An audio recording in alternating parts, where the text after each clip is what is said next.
Lang drafted second overall dito Yes sa po. BBL to. Sobrang saya po. Siyempre, parang, ang dami namin. Pero yun nga, ako yung nabigyan ng chance na ma-second pick. So, ayun, sobrang thankful sa coaches ng galleries po na pinagkatiwalaan po nila ako sa position na to. And ayun po, siguro for me, bilang balik, I'll do my best po sa mga trainings and also upcoming games. Paano mo nila siguro i-take yung challenge na, of course, alam naman natin yung galleries, packet pa lang yung talent din nila. Pero ikaw, coming from a system like FEU, paano mo sila tutulungan na lang na tuloy-tuloy yung... Siguro since I have experience na din po sa FEU na from bottom parang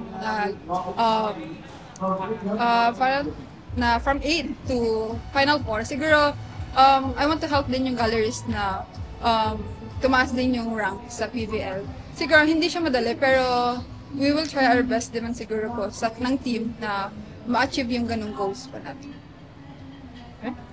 Jean, isa ka sa mga standout ng combine. Siguro gano'n lang nakatulong yan for you para ito nga, makuha ang second overall.